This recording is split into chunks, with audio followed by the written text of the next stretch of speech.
আমরা 1971 ছাত্র ছিলাম, আমরা দেশ স্বাধীনের জন্য ঝাঁপিয়ে পড়েছিলাম। হায়না শেখ হাসিনা হায়না বাহিনী দিয়া, পুলিশ দিয়া, র্যাব দিয়া, সেনাবাহিনী দিয়া আমার সন্তানদেরকে শত শত প্রাণ নির্মমভাবে হত্যা করেছে। এই হত্যার বিচারের জন্য 64 বছর বয়স আমরা রাজপথে নেমেছি এবং দেশবাসী নামেছে। শেখ হাসিনা অবিলম্বে আমার ছাত্রদের আর একটা রক্ত না ধরে তোর সবাই বলেছে তো তার একটা গুলি চলে তার তোর সেনাবাহিনী র্যাব পুলিশ আমার ট্যাক্সের চাইতে চলে।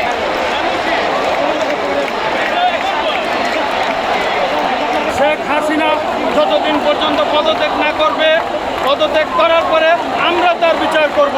সে কারো বিচার করতে পারবে না, সে শুধু তার ক্ষমতাকে আঁকড়ে ধরে রাখবে। সে কোনো খুনের বিচার এই পর্যন্ত করে নাই, শুধু সে খুন করেই যাচ্ছে। এখন আর আমরা তার এই খুনের সুযোগ আর দিব না। তাকে অবশ্যই ক্ষমতা থেকে নামতে হবে। ক্ষমতা থেকে নামার পরে আমরা তার বিচার করব, এই খুনের বিচার করব, এই দেশবাসীকে মুক্ত করব, গণতন্ত্র মুক্ত করব।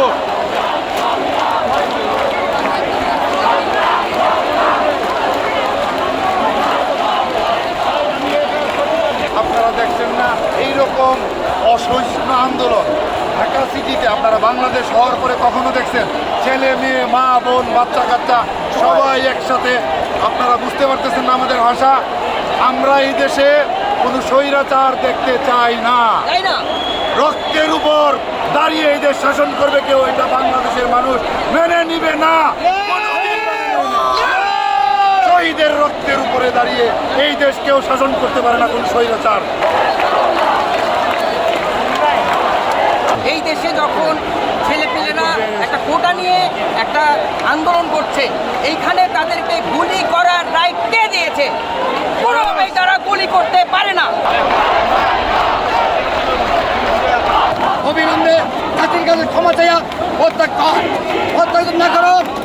নমরুদ ফেরানোর যে দোষ হয়েছে নমরুদ ফেরানোর মতো হবে। তাই পুষের খুশ নাই, তাই জাতির কাছে ক্ষমা চাইয়া অবিলম্বে হত্যা কর। নাহলে লঞ্চ বন্ধ হবে, রেল বন্ধ হবে, গাড়িগুলো সব বন্ধ হবে। আমরা বিদ্যুতের টাকা দেবো না, পানির টাকা দেবো না, বিদেশের টাকা গরিতে আসবে না, সব বন্ধ করে দেওয়া হবে।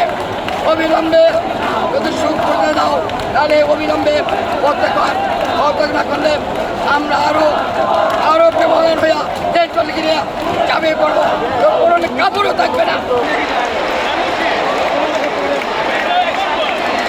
এই স্বাধীন দেশে দ্বিচারিতার আমরা অবসান চাই, এই সরকারের পতন চাই।